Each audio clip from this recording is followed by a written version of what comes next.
Friends, PM কিষাণ প্রকল্পের টাকা 29 ফেব্রুয়ারির পর আর কৃষকদের ব্যাংক অ্যাকাউন্টে ঢুকবে না। ইতিমধ্যেই আরবিআই অর্থাৎ reserve bank of India notification জারি করেছে। আজকের এই ভিডিওতে আমি আপনাদেরকে জানাবো যে কেন্দ্রীয় সরকারের পিএম কিষাণ প্রকল্পের মাধ্যমে আবেদনকারী কৃষকরা 29 তারিখের পর থেকে আর এই প্রকল্পের মাধ্যমে টাকা রিসিভ করতে পারবেন না ব্যাংক অ্যাকাউন্টে।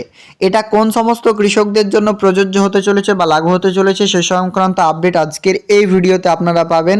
তো আপনারা ভিডিওটি অবশ্যই পুরোপুরিভাবে দেখতে থাকুন, এর মধ্যে আপনি রয়েছেন কিনা। অর্থাৎ 29 ফেব্রুয়ারির পর থেকে আর এই পিএম কিষাণ প্রকল্পের টাকা আপনারা ব্যাংক অ্যাকাউন্টে রিসিভ করতে পারবেন না কোন সমস্ত কৃষকরা। তো দেখুন, ইতিমধ্যেই রিজার্ভ ব্যাংক অফ ইন্ডিয়া অফিসিয়ালিভাবে সে নোটিফিকেশন পাবলিশ করে দিয়েছে, সেটা আপনারা পাবেন আরবিআইয়ের অফিসিয়াল ওয়েবসাইটে। সেখানে গেলে আপনারা এটি জানতে পারবেন।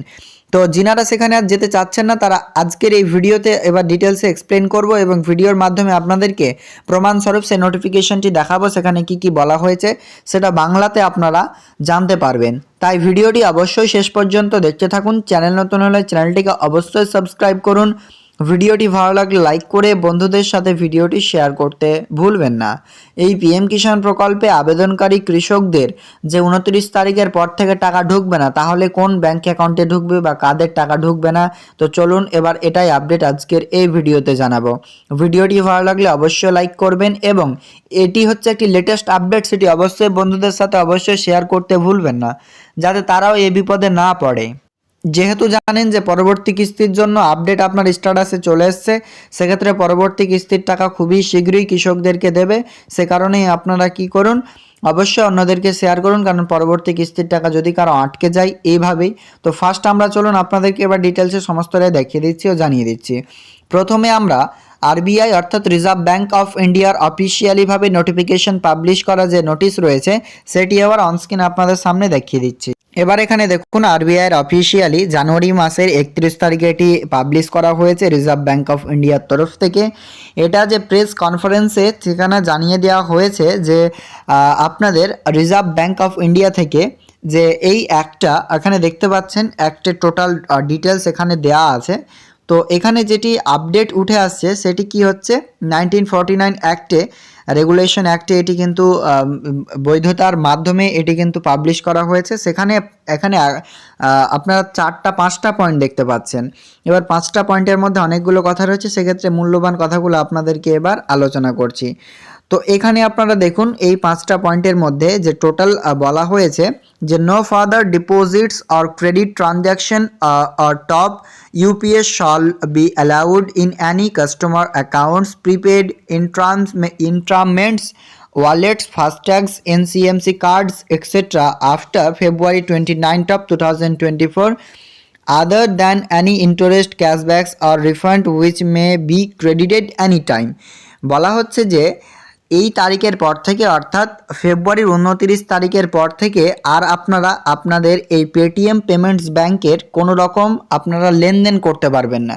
পেটিএম অ্যাপ্লিকেশন বন্ধ হবে না। পেটিএম পেমেন্টস ব্যাংক যে একটি অ্যাপ্লিকেশন রয়েছে, সেকেন্ড অফ পার্ট, দুটো অ্যাপ্লিকেশনের দুটো পার্ট, একটি হচ্ছে পেটিএম পেমেন্টস ব্যাংক, একটি হচ্ছে পেটিএমটা যেটা চলছে সেটা চলবেই। সেখানে আপনারা কি করতে পারবেন না, উইথড্রল ফাংশন করতে পারবেন না, আপনার অ্যাকাউন্ট সেখানে থাকবে না। ফাস্ট্যাগে যে টাকাগুলো রয়েছে সেগুলো আপনার ব্যাংক অ্যাকাউন্ট থেকে বা ওয়ালেটে যেগুলো রয়েছে সেগুলো অন্য অ্যাকাউন্টে আপনি সেটেলমেন্ট করতে পারবেন, সেগুলো অ্যালাউড থাকবে। কিন্তু যে সমস্ত কৃষকরা ইতিমধ্যেই এই পেটিএম পেমেন্টস ব্যাংকে টাকা গ্রহণ করছেন, তারা nodal accounts of on 97 communication লিমিটেডের যে অ্যাকাউন্টগুলো রয়েছে সেগুলো ফেব্রুয়ারি 29 তারিখের পর থেকে কিন্তু টার্মিনেটেড করে দেওয়া হবে বা সম্পূর্ণভাবে ডিলিট করে দেওয়া হবে। এখান থেকে আমি আপনাদেরকে নোটিশটি দেখার একমাত্র এই উদ্দেশ্য, যিনারা ইতিমধ্যে আমার দেখা মতে অনেকজনই কিন্তু পেটিএম পেমেন্টস ব্যাংকে ডিবিটি লিঙ্ক করে পিএম কিষাণ প্রকল্পের লাভ উঠাচ্ছেন বা লাভ পাচ্ছেন, কিন্তু এবার থেকে আর এই প্রকল্পের মাধ্যমে যে টাকা কিন্তু পাবেন না 29 তারিখের পর থেকে পেটিএম পেমেন্টস ব্যাংকে, শুধুমাত্র, অন্যান্য ব্যাংক না। যিনাদের ডিবিটি লিঙ্ক রয়েছে পেটিএম পেমেন্টস ব্যাংকে, তাড়াতাড়ি আপনারা সেটিকে ডিবিটিটাকে ক্যান্সেল করে অন্য ব্যাংকে ডিবিটি কনফার্ম করুন। তারপর আপনি আপনার ওয়েবসাইটে দেখুন, অর্থাৎ ইউআইডিআর ওয়েবসাইটে আপনার ডিবিটি কনফার্ম হয়েছে কিনা।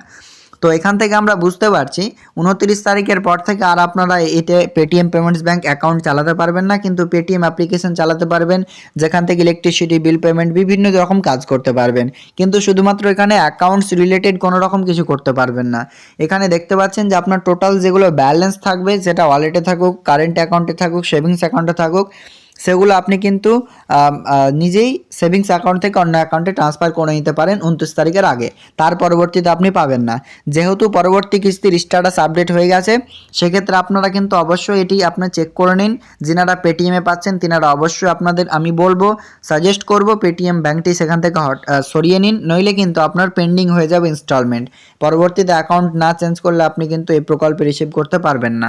তাই ডাইরেক্টলি এটি 31 তারিখে যে জানানো হয়েছে, তো আপনাদের ক্ষেত্রেও সেটি কিন্তু প্রযোজ্য। আপনারা অবশ্যই যারা পেটিএম ব্যাংক রিসিভ করেন পিএম কিষাণের টাকা, অবশ্যই তিনারা চেঞ্জ করে নেবেন।